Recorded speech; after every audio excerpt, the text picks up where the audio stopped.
Yahud yang mereka nanti akan menjadi pengikutnya Dajjal. Dan banyak yang jadi pengikutnya Dajjal ini adalah para wanita. Banyak para wanita ini yang tergoda sama Dajjal yang akhirnya mereka ini akan menjadi pengikutnya Dajjal. Ya. Jadi pengikutnya Dajjal. Ya. Siapa yang terlambat dan ada lagi?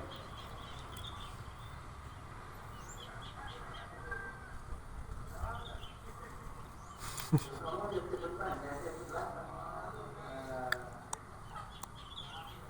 Iya, jadi Dajjal itu tadi diikuti oleh orang-orang Khurasan, orang-orang Yahud, para wanita, banyak yang menjadi pengikut Dajjal. Iya. Kemudian Dajjal berusaha untuk masuk kota Mekah dan Madinah. Tetapi di sana akan menjaga para malaikat, sehingga Dajjal tidak bisa memasuki dua kota ini. Jadi kota yang tidak bisa dimasuki oleh Dajjal ini adalah Mekah dan Madinah. Jadi penduduk yang ada di dua kota ini tidak terpengaruh, tidak tergoda oleh Dajjal. Tapi orang-orang munafikin yang mereka tinggal di Mekah dan Madinah, mereka akan keluar. Jadi mereka akan keluar. Jadi mereka ini akan keluar mengikuti siapa tadi? Dajjal. Jadi Dajjal masih jauh itu sudah mereka buru-buru keluar. Hanya tinggallah di kota Mekah dan Madinah ini orang-orang yang beriman. Selain mereka akan menjadi pengikutnya Dajjal. Dan Dajjal di antara kehebatannya itu apa? Dia bisa memperlihatkan surga dan neraka. Jadi orang-orang yang menjadi pengikutnya akan diperlihatkan oleh Dajjal tempat-tempatnya. Mereka akan ditunjukkan bahwasanya tempatnya nanti di surga, dan dia bisa perlihatkan surga itu. Nah, apakah surga itu sebagaimana surga yang sesungguhnya? Allah kita tidak tahu. Tapi yang jelas Dajjal mampu menampakkan kepada mereka, mau menampakkan kepada mereka tentang keindahan-keindahan yang luar biasa yang membuat orang itu terpukau, tertarik,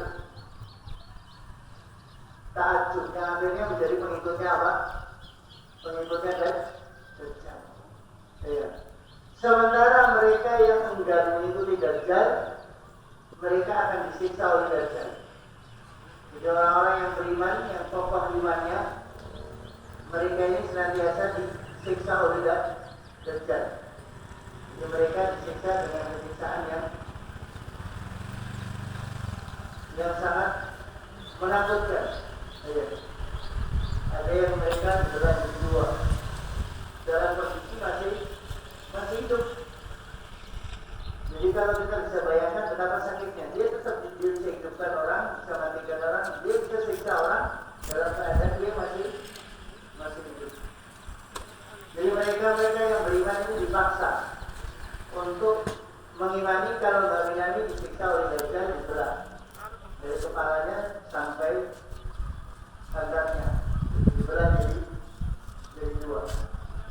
Kemudian ditanya, apakah kamu masih bertahan tidak mau beriman kepadaku? Kalau dia ini tidak mau beriman, dia akan dilemparkan ke neraka. Jadi di sana diperlihatkan di sana ada api yang menyala-nyala. Jadi orang-orang yang tidak mau beriman kepada dia, setelah disiksanya itu nanti dilemparkan ke neraka. Tapi kata Nabi Sallallahu Alaihi Wasallam, mereka yang posisinya seperti itu setelah dia dilemparkan di neraka, dia itu yang masuk ke dalam surga yang sebenarnya. Dia masuk ke dalam surga dan dia masuk surga yang sebenarnya. Ya. Tapi di sini yang mungkin perlu kita perhatikan itu betapa ngerinya. Ya. Kalau kita ini hidup seperti ini di kampung, dulu tumpur, itu sudah berat. Ya. Apalagi kemudian dibelah. Ya, cekel wajahnya dengan pedang yang tajam.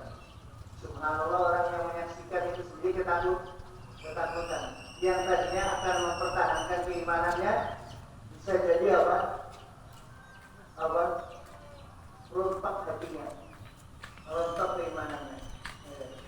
Karena merasa sakit atau merasa ngerinya dengan pemandangan yang dihadapannya.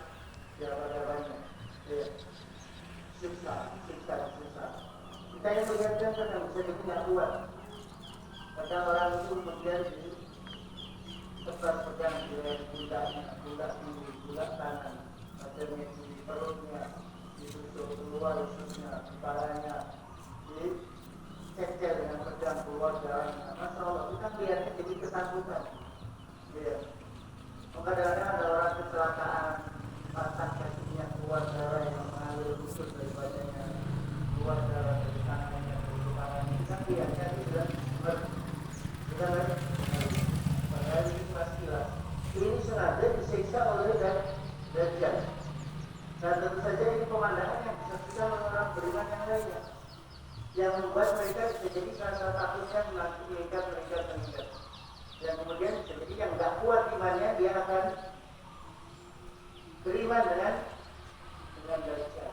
Apalagi setelah kemudian dilemparkan ke dalam nerakanya dan Dajjal. Orang pada kali. Nah, disitulah apa yang dikatakan Nabi Sallallahu Alaihi Wasallam, fitnah Dajjal ini adalah fitnah yang paling besar. Orang yang imannya kalas-kalas, yang tidak kuat, sudah akan hancur, terbawa oleh fitnahnya Dajjal. Ya. Nah, kemudian setelah Dajjal ini ada tanda berikutnya. Apa itu? Setelah Dajjal nanti ada turun Nabi Isa. Ya. Ada turun Nabi Isa.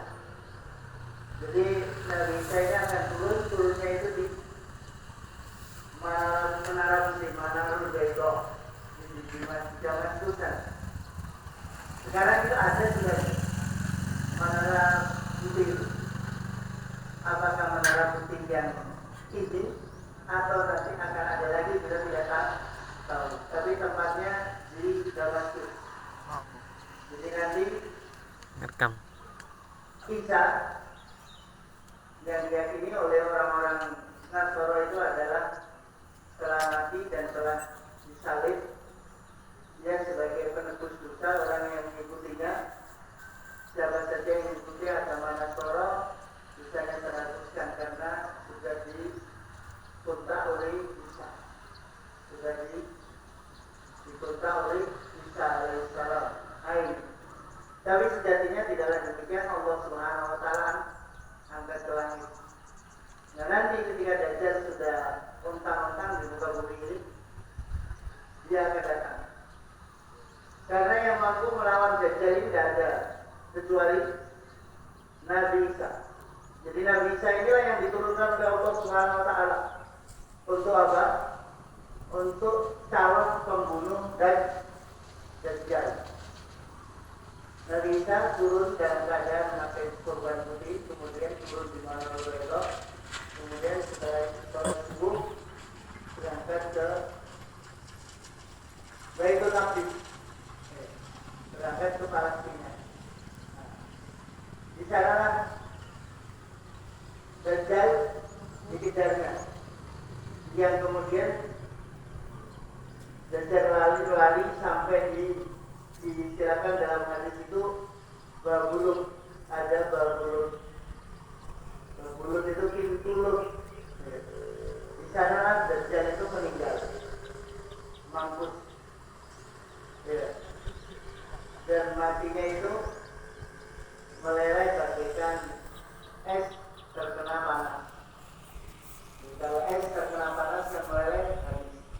Nah, Dajjal itu keadaannya diceritakan oleh Nabi Sallallahu Alaihi Wasallam dalam kitab yang saya sebutkan tadi, Asy-Syarah itu.